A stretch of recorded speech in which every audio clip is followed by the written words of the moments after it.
Les cadres dans la rue à Paris, la CGC manifeste contre la politique économique et sociale du gouvernement. Troisième inculpation dans l'affaire de la caisse noire de l'AS Saint-Étienne, celle de l'ancien vice-président du club. La légitime défense en cour d'assises, demain à 3, le procès de Lionel Legras qui avec un transistor piégé avait tué un cambrioleur. Collision aérienne près de Salon de Provence, 3 pilotes de l'école de l'air tués. Madame, Monsieur, bonsoir. Les cadres descendent dans la rue. Le centre de Paris a été bloqué aujourd'hui en fin d'après-midi par un long cortège des militants et des sympathisants de la Confédération française de l'encadrement, la CGC. Ce n'est pas la première fois que les cadres manifestent ainsi, à l'instar des autres syndicats, mais cette fois-ci, ils entendaient donner à leur manifestation une ampleur particulière, liée, selon eux, à la gravité des problèmes causés par la politique économique et sociale du gouvernement. Laurent Carenzo. Un attaché-caisse, un cadre et une charrue qui précède une paire de bœufs.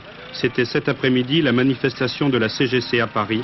Des milliers de cadres mécontents contre un gouvernement qui, selon eux, met la charrue avant les bœufs, c'est-à-dire opère des réformes sociales sans en avoir les moyens économiques. Le personnel d'encadrement se dit particulièrement inquiet de la situation actuelle de l'économie française. Le portefeuille est sans doute touché, mais aussi plus profondément le cœur. Les cadres se considèrent en effet depuis des années comme les mal-aimés des salariés français. Les cadres tels qu'ils sont vus par le public ne sont pas obligatoirement des gens qui gagnent des sommes faramineuses comme on le laisse à penser, mais le cadre, le personnel d'encadrement, c'est un gars qui, pour beaucoup d'entre nous qui sont ici aujourd'hui, gagne moins de 8 000 francs par mois. C'est pas le gars qui roule en BMW, c'est pas le gars qui se promène avec son attaché-caisse, c'est le gars qui, les 39 heures, il sait encore pas ce que c'est aujourd'hui. Et son pouvoir d'achat, malgré tout ça, il le voit diminuer à raison de 2,5% par an depuis au moins 3 ans. Vous gagnez combien par exemple? Moins de 8 000 francs par mois. Et vous travaillez combien d'heures par semaine? Je ne sais plus, mais sûrement pas 39, et au-delà de 39.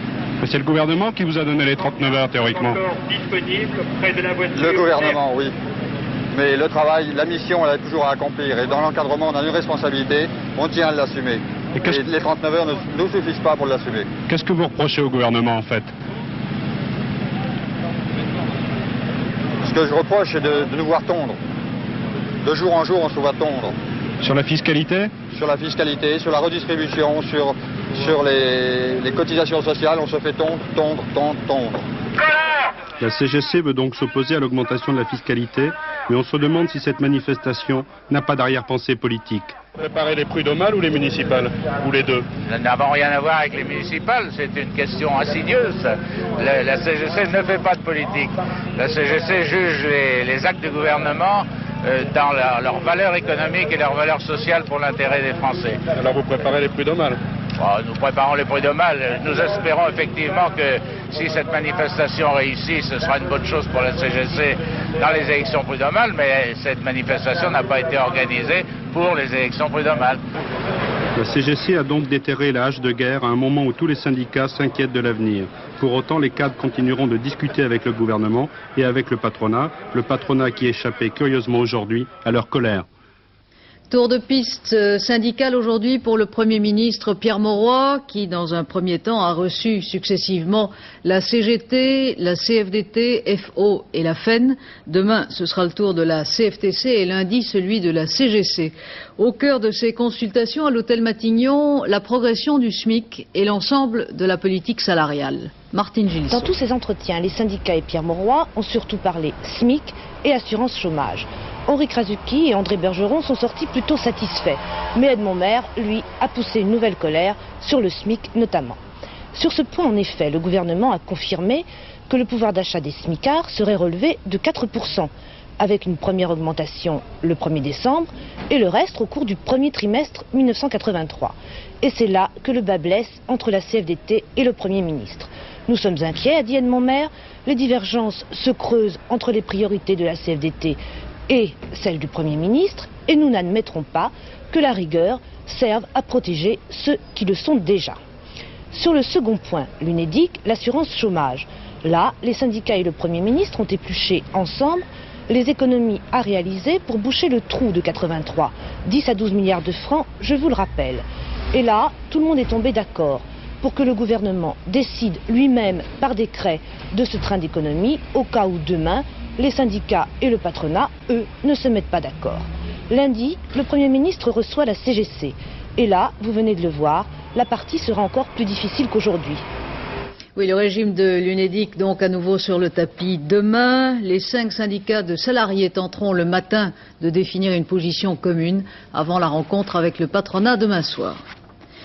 Le chiffre du jour mesure l'ampleur du chômage pour le mois d'octobre. 2 176 700 demandeurs d'emploi recensés à la fin octobre. En un mois, l'augmentation en données brutes a été de 3,7%. Si l'on tient compte de l'augmentation habituelle en cette période de l'année, ce que l'on appelle les variations saisonnières, la progression est de 0,1% en un mois et de 9% en un an. Le ministère de l'Emploi se félicite de cette stabilisation. Au chapitre politique, sachez d'abord que le gouvernement a trouvé apparemment la parade pour passer outre aux dissensions internes du Parti socialiste et pour faire adopter le projet de loi effaçant les séquelles de la guerre d'Algérie, projet qui vient d'être adopté en bloc au Sénat. L'Assemblée nationale étudiera le projet en deuxième lecture mardi prochain et d'après ce que vient de me dire Daniel Brem, le gouvernement engagera sa responsabilité avec l'accord du Conseil des ministres qui aura lieu lui aussi mardi. Les socialistes n'auront donc pas à voter puisque seuls les députés hostiles au projet devront le faire. Le Premier ministre en entretiendra samedi le comité directeur du Parti socialiste. La cote de popularité de M. Mauroy est aussi celle du chef de l'État en légère baisse, selon le sondage mensuel que publiera demain France Soir. M. Mitterrand gagne 1 point de mécontent et perd 1 point de satisfait. Pour M. Mauroy, 47% de mécontents, 37% d'avis favorables, soit 4 points de moins que le mois précédent. La préparation des élections municipales, les grandes manœuvres des partis politiques se précisent. Du côté de l'opposition, le RPR et l'UDF visent l'harmonisation. Du côté de la majorité, une nouvelle rencontre PSPC doit avoir lieu ce soir. Mais déjà, Georges Marchais intervient dans un cas symbolique, celui de Saint-Étienne. Pierre Alain. Rencontre RPR-UDF ce matin à l'Assemblée. Bernard Pons et Michel Pinton ont réaffirmé l'objectif commun de l'opposition, tout faire pour battre les listes socialo-communistes. Des progrès dans l'élaboration des listes et des accords dans de nombreux cas, indique le RPR. Par ailleurs, l'UDF a accepté le principe d'une plateforme commune de l'opposition dont l'objectif dépassera largement les municipales. De leur côté, communistes et socialistes poursuivent ce soir au siège du PS les entretiens au sommet de la semaine dernière. Mais il y a des hiatus, par exemple à Saint-Étienne. PC et PS présentent chacun sa liste. Pour Georges Marchais, le PS ne joue pas le jeu. Nous avions pris 2 décisions dans cette rencontre. Première décision, développer les discussions dans les localités pour aboutir à des listes d'union. Première décision. Deuxième décision, constituer un groupe de travail pour des accords partout. Par conséquent, la décision des socialistes stéphanois est en contradiction flagrante avec l'esprit de cette rencontre. À l'occasion de cette conférence de presse tenue avec son homologue portugais, le secrétaire général du Parti communiste français a parlé aussi de la situation internationale, commentant sa récente entrevue à Moscou avec le nouveau numéro 1 soviétique Andropov. M. Marchais s'est dit extrêmement optimiste, aussi bien pour l'évolution de la situation de l'Afghanistan que celle de la Pologne, la libération de Wałęsa étant, a-t-il dit, un facteur important de détente internationale. À Gdansk, justement, le dispositif policier qui avait été mis en place hier matin dans l'immeuble où réside Lech Wałęsa, ce dispositif policier a été levé. Dans un bulletin circulant sous le manteau à Varsovie, les dirigeants de Solidarité clandestine reconnaissent pour la première fois que leur appel à la grève la semaine dernière a été un échec. Ils disent aussi pour la première fois leur joie et leur espoir après la libération de Wałęsa. Un mot encore à propos de la Pologne. Sachez que cette année, chaque contribuable français aura payé près de 200 francs pour la Pologne si l'on répartit par tête de contribuable le montant de la dette que la Pologne doit à la France et qu'elle est incapable de rembourser. Pour la première fois aujourd'hui, l'agence TASS à Moscou, en même temps que l'agence de presse afghane, confirme qu'il y a bien eu un accident récemment en Afghanistan dans le tunnel de Salang. Vous vous souvenez que selon des sources occidentales, plusieurs centaines de victimes, soldats soviétiques et civils afghans, y ont péri asphyxiés. L'agence TASS reconnaît qu'il y a eu des victimes, sans pourtant en indiquer le nombre, mais nie toute explication liée à un acte de sabotage de la résistance afghane. Accident mortel cet après-midi près de Salon de Provence. 2 avions, 2 Fouga Magister de l'école de l'air de Salon sont entrés en collision. 3 pilotes de l'école ont été tués. Les 2 appareils se sont écrasés à l'ouest du terrain militaire. Il n'y a aucune victime civile. Décidément, beaucoup de mains plongeaient dans la caisse noire du club de football de Saint-Étienne. L'affaire rebondit aujourd'hui avec une 3e inculpation, celle de Louis Arnaud, industriel, ancien vice-président du club. Daniel Catelin, qui a suivi sur place les derniers développements, nous raconte les mœurs peu orthodoxes de l'AS Saint-Étienne. Un fanion, un savon, un bain moussant, une écharpe, un bonnet, un coussin... Et un anorak, 530 francs. Merci. 550, 6 et 4,10. La SS Promotion, qui vend ses verres gadgets, est une société bidon. Ses porteurs de parts sont en fait des hommes de paille qui n'ont rien apporté du tout. Le capital social était constitué avec de l'argent directement puisé dans la caisse noire du club.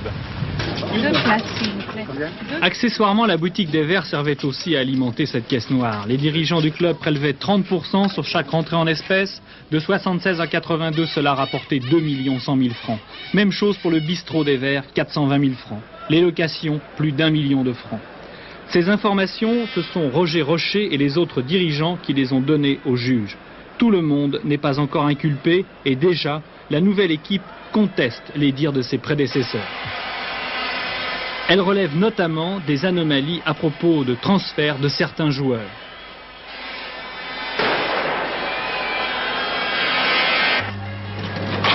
Ce qui m'inquiète, c'est que Roger Rocher invoque les transferts pour justifier les plus grosses sorties de la caisse noire. Il parle de 180 millions pour le transfert de Jacques Zimaco, ce qui paraît déjà une somme astronomique. Il parle de 37 millions d'anciens francs pour le transfert de Michel Platini. Ce qui est ennuyeux, c'est que son propre vice-président ne donne pas les mêmes chiffres. 160 millions d'anciens francs pour Jacques Zimaco, 30 millions d'anciens francs pour Michel Platini, ce qui prouve que l'un des deux ment, ou que les deux mentent. Et puis ce qui est encore plus ennuyeux, c'est que les personnes qui sont censées avoir reçu cet argent le contestent formellement. Il manque beaucoup d'argent dans les comptes de cette caisse noire. La caisse noire est une chaîne qui conduit des recettes aux dépenses. Roger Rocher n'était pas un des maillons de cette chaîne. Il assume ses responsabilités, il était président de la SS, il a donné des instructions pour que certains des maillons de la chaîne prélèvent des recettes, que d'autres remettent ces recettes aux bénéficiaires, mais à aucun moment Roger Rocher n'a prélevé 1 centime sur la caisse noire pour la bonne raison qu'il n'avait pas accès à la caisse noire et qu'il n'a jamais manipulé 1 centime de cette caisse noire. Il est exact que certaines transactions n'ont pas donné lieu à des reçus. Ces transactions sont néanmoins confirmées par ceux qui, pour le compte de la SS, ont effectué ces transactions. L'argent de la caisse noire n'a pas servi qu'à des transferts de joueurs. On payait des impôts ou la voiture de quelques-uns. Mais tout cela, dit Roger Rocher, c'était pour le bien du club. Les Stéphanois, en fait, ne voulaient qu'une chose, que leur équipe gagne. Ils ont commencé à ne plus comprendre quand ils ont appris que la caisse noire avait aussi servi à des fins politiques. Aujourd'hui, ils désertent le stade. Leur club chéri coule doucement. Il n'a plus de président. Des joueurs qui devront payer des redressements fiscaux parfois colossaux ont la tête ailleurs. Finalement, le grand perdant dans cette affaire, c'est sûrement le football. 4 ans de prison, dont 2 avec sursis pour Joëlle Aubron. Cette jeune femme de 23 ans, proche d'Action Directe et locataire d'un box à Paris, où en avril dernier, la police avait trouvé un important stock d'armes. Son complice, Hamami, a été relaxé par la chambre correctionnelle. C'est le premier épilogue judiciaire cette année d'un procès contre des militants supposés d'Action Directe. Un steward et 2 chauffeurs pris la main dans le sac, la main dans un sac de drogue. 3 salariés de la compagnie UTA viennent d'être arrêtés pour trafic de cannabis entre l'Afrique et la France, un trafic bien organisé. Jérôme Camille. L'affaire se déroule en 3 phases. À l'arrivée d'un appareil en provenance d'Abidjan, des douaniers en civil appartenant au groupe de recherche de Roissy sont intrigués par un manutentionnaire qui extrait 2 cantines des chariots voyageurs. Deuxième phase, ils chargent ces 2 cantines dans un break de service. La voiture se dirige alors vers une sortie de piste réservée au personnel au sol. La sortie se déroule sans problème sur simple présentation de son badge. Mais les douaniers l'arrêtent quelques 50 mètres plus loin et vérifient le contenu des 2 malles qu'ils transportent. À l'intérieur, 120 kilos de cannabis. Pourtant, ce passeur n'était pas tout à fait un inconnu pour le service des douanes. Nous avions un certain doute déjà sur son comportement à la suite de découvertes antérieures qui laissaient supposer certaines complicités au sein de l'aérogare, du personnel d'aérogare. Cette filière était montée par un steward et ses 2 associés, des chauffeurs qui circulaient tout à fait librement sur les pistes et à l'intérieur de l'aéroport de Roissy. Autre possibilité pour le trio de passeurs, utiliser le circuit normal qui permet de récupérer les bagages sur les tapis roulants. Seulement voilà, hier, il y avait un grain de sable dans le système. Nous estimons que, outre les 120 kilos qui ont été saisis, les personnes ont avoué avoir facilité l'importation de 250 kilos de cannabis en herbe complémentaire entre les mois de juillet, août et octobre. Et nous estimons, compte tenu des découvertes antérieures que nous avons faites sur des valises que personne n'est venu réclamer, nous estimons effectivement que cette filière a pu transporter jusqu'à 1 tonne de cannabis en herbe depuis le début de l'année 82. C'est donc une affaire extrêmement importante qui démantèle un réseau complet de passeurs de stupéfiants sur la région parisienne. Le dossier aujourd'hui est entre les mains de la brigade des stupéfiants. Il reste à découvrir les fournisseurs et les destinataires du cannabis. Du nouveau dans l'affaire Corral, le juge d'instruction chargé de cette affaire de mœurs aux dépens d'enfants handicapés a confronté cet après-midi l'homme qui est à l'origine de l'affaire, le dénonciateur Jean-Claude Krief et le directeur du centre, Claude Sigala. Les avocats des inculpés demandent de leur côté que le juge soit dessaisi de l'affaire. Opération Ville morte cet après-midi à Villeneuve-la-Grande dans l'Aube. Les commerçants de la ville ont voulu signifier ainsi leur soutien à Lionel Legras, ce garagiste qui, il y a 8 ans, avait provoqué la mort d'un cambrioleur en installant un transistor piégé dans son hangar. La cour d'assises de Troyes doit demain rouvrir le dossier, un dossier exemplaire des problèmes que pose l'autodéfense. Et que ça serve de leçon aux autres, et que dans toute la France on en fasse autant. Peut-être une chose qui fait peut-être pas... Enfin, mais pas causer la mort, hein. Simplement baisser et trouver les coupables. Voilà ce que disait le 23 novembre 1976 Lionel Legras, 41 ans, marié, 5 enfants, garagiste à Villeneuve-la-Grande dans l'Aube. Mais il était trop tard, un homme était mort, un second était à l'hôpital gravement blessé par l'explosion du fameux transistor. Tout s'était passé là, dans cette maison perdue dans les bois, cambriolée 13 fois en 10 ans, symbole à chaque fois bafoué des droits de cet honnête homme à obtenir justice. Exaspéré, Lionel Legras avait fini par confectionner une sorte de petite bombe, un transistor piégé qui devait exploser 90 secondes après avoir été déplacé. Transistor enfermé dans un placard. Il est d'ailleurs resté 1 an avant le 13e cambriolage, le 22 novembre 1976, par 2 jeunes bûcherons. L'un avait été éventré, l'autre n'avait plus qu'un œil. Lionel Legras, bien sûr, n'avait pas voulu cela. Dans le village, Lionel Legras était par avance acquitté par la majorité de ses habitants. À l'heure actuelle, on se demande si on ne doit pas se faire justice soi-même, parce qu'on trouve que la justice n'est pas assez sévère. Ça devient de pire en pire. Vous savez, lui, il a fait ce qu'il a voulu faire, automatiquement. Ouais. Mais je crois que je ferai pareil. Oh, sûr. Sentiment partagé par l'association Légitime Défense, qui faisait dès lors de Legras une sorte de symbole du citoyen honnête, mal protégé des voleurs par une police débordée et une justice trop clémente. Le 24 mai 1978, inculpé d'homicide et blessures involontaires, Lionel Legras fut condamné à 8 mois de prison avec sursis par le tribunal correctionnel de Troyes. Le voleur rescapé ayant été, lui, condamné à 2 mois avec sursis pour tentative de cambriolage. L'opinion publique ne retint qu'une seule chose dans cette affaire, que le volé avait été sanctionné 4 fois plus que le voleur. Pour Lionel Legras et son avocat, maître Henri-René Garot, commença alors une longue bataille de procédure pour obtenir d'être jugé en assises, c'est-à-dire obtenir l'acquittement par un jury populaire. Les jurés devant lesquels va comparaître Legras sont des hommes comme lui. Et les jurés vont se poser cette question, qu'aurais-je fait à la place de Legras après avoir été cambriolé 13 fois? N'aurais-je pas voulu, comme lui, essayer de blesser, d'atteindre mes cambrioleurs pour les retrouver, pour les reconnaître? Et je veux vous dire qu'à mon sens, Legras n'est non seulement pas coupable, mais Legras, pour moi, est une victime. Et j'espère que les jurés se rendront compte qu'il est victime de l'insécurité dans laquelle nous vivons malheureusement. Devant la cour d'assises de Troyes vendredi et samedi, deux conceptions de la légitime défense vont alors s'affronter. Celle des textes de la loi qui disent que la réplique doit être proportionnée à la menace et que le citoyen ne doit d'aucune manière se faire justice soi-même. Et la conception de la grande partie de l'opinion publique qui réplique « Un voleur qui entre chez moi prend ses risques, tant pis pour lui ». Un jury, je vous le rappelle, est composé de 3 magistrats, juristes professionnels, et de 9 femmes et hommes tirés au sort sur les listes électorales. Et un salon se tient justement à Paris en ce moment, un salon destiné aux professionnels de l'alarme, de la protection et de la sécurité. Un salon qui intéresse aussi tous ceux, ils sont nombreux, qui sont préoccupés par la sécurité de leurs personnes et de leurs biens. Michel Perrault. Plus de 160 000 cambriolages en 1981, le marché de la protection est devenu une affaire très rentable. Fabricants et installateurs se multiplient et proposent des systèmes paraissant tous plus invulnérables les uns que les autres. Des procédés coûteux, c'est certain. Quant à leur efficacité, c'est une autre histoire.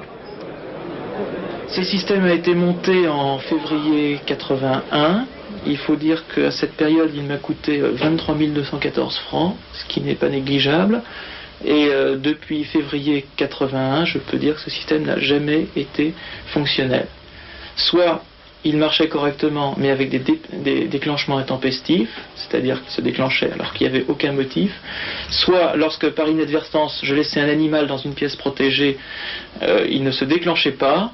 On nous cambriole, venez de suite, venez de suite. Allô ? Devant la diversité des procédés, des conseils et des prix, le choix est bien difficile à faire. Une protection efficace doit répondre à 3 exigences principales. D'abord une protection physique efficace. Ensuite, un système de détection lui-même efficace. Et troisièmement, je dirais un système d'intervention ou de riposte efficace. Alors, en mettant, je dirais, une certaine somme, il est possible d'avoir la première condition sans aucun problème, c'est-à-dire tout ce qui est mécanique. En mettant toujours une certaine somme, il est possible d'avoir aussi une solide protection ou détection électronique. Souvent, ce qui fait défaut, c'est effectivement la riposte, c'est-à-dire l'intervention humaine qui permettra, lors du déclenchement d'une alarme quelconque, d'intervenir et d'empêcher justement la destruction ou le vol. Ces 3 conditions sont bien difficiles à réunir pour le simple particulier. Mais protégé ou pas, la prime d'assurance contre le vol restera sans doute la même. Pour le montant des primes, il n'est pas impossible que des assurés, que des particuliers puissent négocier une prime de gré à gré avec leur assureur. Mais dans l'ensemble des cas, il n'est pas possible d'accorder des réductions de primes sous prétexte que vous êtes bien équipé en faveur de votre prévention, de votre sécurité. Aujourd'hui, la demande en matière de sécurité a pris une telle ampleur que la préfecture de police de Paris dispose d'un centre d'information ouvert au public. D'autres sont en cours d'installation dans une quarantaine de villes de province. 5 millions de francs disparaissent d'un coffre de banque et leurs propriétaires ne portent pas plainte. C'est une curieuse affaire de vol et de déménagement que nous explique Bruno Ledreff. Parisienne de la société lyonnaise de dépôt et de crédit industriel déménage. Elle prévient ses clients et particulièrement ceux qui ont un coffre en leur demandant d'en vider le contenu. Tous s'exécutent sauf un. Le banquier se trouve alors devant l'obligation difficile pour lui de forcer lui-même un de ses propres coffres, ce qu'il fait en présence d'un huissier. Et là, aux surprises, dans ce coffre, on découvre un lingot d'or, des centaines de pièces du même métal, beaucoup de bijoux anciens et même 3 boîtes de talc. Ce petit trésor, rapidement transféré dans un coffre des nouveaux locaux de la banque, appartient à un certain Salamio Marquez. Pour dissiper tout équivoque s'il y en a, M. Marquez est un homme tout à fait honorable, un homme d'affaires, un industriel portugais. Depuis très nombreuses années, il a une entreprise de fabrication de matériel de camping. Il travaille avec des firmes françaises dont il a la licence, ce qui explique ses venues en France. Et il avait donc un compte et un coffre à la société lyonnaise de dépôt. Février 1982, M. Marquez réapparaît enfin. On l'accompagne jusqu'à son coffre et là, seconde surprise, il est vide. Et pourtant, personne ne l'a forcé. Mais il est vrai que tout le monde dans la succursale connaissait l'existence de ce coffre. Alors quelqu'un se serait-il laissé tenter? À la direction, on n'est pas loin de le penser, puisqu'on fait savoir au personnel, je cite, « Si quelqu'un a le paquet, qu'il le ramène, on fermera les yeux ». Mais la direction doit se résoudre à les garder ouverts, ses yeux, et porte plainte, d'autant plus que M. Marquez estime pour sa part le contenu de son coffre à 500 millions de centimes. Si le client avait été propriétaire et avait vraiment eu en main sa clé, il ne se serait probablement rien passé car il n'existe pas de clé. Ici, ce qui se produit, c'est un problème interne à la banque et c'est la responsabilité de notre maison qui est engagée vis-à-vis du client. Et alors, est-ce que ce client va être remboursé des sommes qu'il avait dans ce coffre? Alors, dans ce cas-là, notre responsabilité est pleine et entière et nous rembourserons le client du préjudice subi. Aujourd'hui, l'enquête est terminée et une instruction va être ouverte. On recherche toujours le coupable, sans trop espérer qu'il se présentera un jour en Rolls devant la succursale. Parlons sport maintenant et d'abord la voile avec la course du Rhum. Marc Pajot est toujours en tête devant Éric Loiseau, vous le voyez sur la carte. Changement en 3e position, Bruno Perron et son catamaran a dépassé Mike Birch, ralenti par de petits vents. Mais la course du Rhum, comme toute histoire de marin, c'est aussi l'exemple du courage et de la solidarité. Olivier Moussy a lâché la course très tôt ce matin pour sauver son ami australien Ian Johnston. Il explique pourquoi à Jean Mamère par radio-téléphone. Quand je suis arrivé devant Rémy, j'ai vu Yann qui était sur la côte, Je n'ai pas réussi à venir suffisamment près, sous peine de casser le bateau.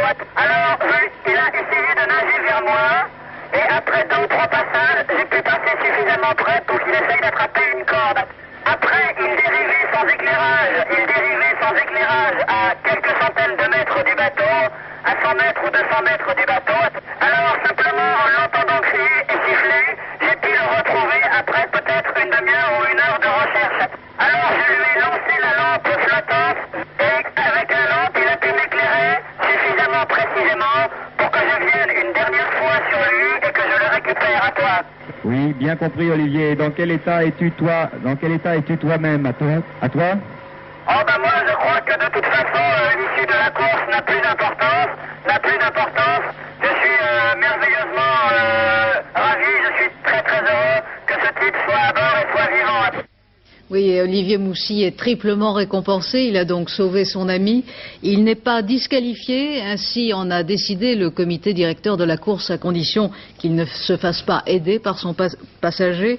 Et il sera fait chevalier de l'ordre du mérite maritime par le ministre de la Mer. Olivier Moussy, il y a 3 ans, avait déjà sauvé dans la terrible tempête du Fastnet Pierre Folenfant, qui lui aussi, avec Charente-Maritime, fait la route du Rhum. Les résultats du quartet qui s'est couru à Saint-Cloud cet après-midi, la combinaison gagnante, le 17, le 6, le 3 et le 15, de gros rapports puisqu'il y avait 25 partants, pour 5 francs dans l'ordre, près de 60 000 francs, dans un ordre différent, près de 3 400 francs. Un fou chantant, qui est aussi un vrai poète, va peut-être égayer l'Académie française. Charles Trenet vient en effet de poser sa candidature au fauteuil du duc de Lévis-Mirepoix, qui après 2 essais infructueux n'est toujours pas pourvu. La date de l'élection sera fixée la semaine prochaine. Voilà une nouvelle qui doit vous mettre en voie, Alain Gillot-Pétré. Ah oui, il y a de la joie, Oui, monsieur Trenet, voilà, je m'efface devant vous, c'est la moindre des choses, pour vous annoncer demain un temps invariablement variable, avec une très jolie carte aussi, et une photo satellite qui ne tardera pas à venir pour vous faire voir qu'après que le plus gros de mauvais temps sera passé, un ciel de traîne arrivera, c'est-à-dire ce qui reste derrière et qui n'est en général pas beau. Voici donc cette pluie qui va avoir le bon goût de passer sur la France cette nuit, elle sera ici demain matin et demain après-midi là. Derrière, voilà ce qui va nous arriver, ce sont ces nuages-là, il y en a beaucoup, et avec des petits points noirs, là il y aura du soleil. Sur notre carte maintenant en gros plan, eh bien donc, la pluie sera passée, nous sommes ici à midi, et le ciel sera variable, invariablement variable, alternance d'éclaircies, de passages nuageux, avec des averses, des vents forts encore en Manche, du Mistral qui va se rétablir, ce qui va dégager l'atmosphère sur la Méditerranée. Enfin, à noter au passage qu'il y aura un peu de neige sur les Alpes et les Pyrénées. Il y en a déjà eu pas mal ces derniers jours. Les températures, elles sont en baisse, évidemment, le vent vient du nord-ouest, donc minimum c'est 7 degrés à Strasbourg et Grenoble, maximum c'est 15 degrés à Nice, ça baisse, ça baisse. Demain, vendredi 19 novembre, 2 minutes de soleil en moins, levé 8. Fait la route du Rhum. Les résultats du quartet qui s'est couru à Saint-Cloud cet après-midi, la combinaison gagnante, le 17, le 6, le 3 et le 15, de gros rapports puisqu'il y avait 25 partants, pour 5 francs dans l'ordre, près de 60 000 francs, dans un ordre différent, près de 3 400 francs. Un fou chantant, qui est aussi un vrai poète, va peut-être égayer l'Académie française. Charles Trenet vient en effet de poser sa candidature au fauteuil du duc de Lévis-Mirepoix, qui après 2 essais infructueux n'est toujours pas pourvu. La date de l'élection sera fixée la semaine prochaine.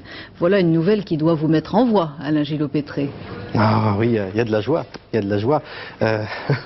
Oui, monsieur Trenet, voilà, je m'efface devant vous, c'est la moindre des choses, pour vous annoncer demain un temps invariablement variable, avec une très jolie carte aussi, et une photo satellite qui ne tardera pas à venir pour vous faire voir qu'après que le mauvais temps, le plus gros de mauvais temps sera passé, un ciel de traîne arrivera, c'est-à-dire ce qui reste derrière et qui n'est en général pas beau. Voici donc cette pluie qui va avoir le bon goût de passer sur la France cette nuit. Elle sera ici demain matin et demain après-midi là. Derrière, voilà ce qui va nous arriver. Ce sont ces nuages-là, il y en a beaucoup, et avec des petits points noirs, là, il y aura du soleil. Sur notre carte maintenant en gros plan, eh bien donc, la pluie sera passée, nous sommes ici à midi, et le ciel sera variable, invariablement variable, alternance d'éclaircies, de passages nuageux, avec des averses, des vents forts encore en Manche, du Mistral qui va se rétablir, ce qui va dégager l'atmosphère sur la Méditerranée. Enfin, à noter au passage qu'il y aura un peu de neige sur les Alpes et les Pyrénées. Il y en a déjà eu pas mal ces derniers jours. Les températures, elles sont en baisse, évidemment, le vent vient du nord-ouest, donc minimum c'est 7 degrés à Strasbourg et Grenoble, le maximum c'est 15 degrés à Nice. Ça baisse, ça baisse. Demain, vendredi 19 novembre, 2 minutes de soleil en moins, levé 8h07, couché 17h05, et c'est la Saint-Tanguy.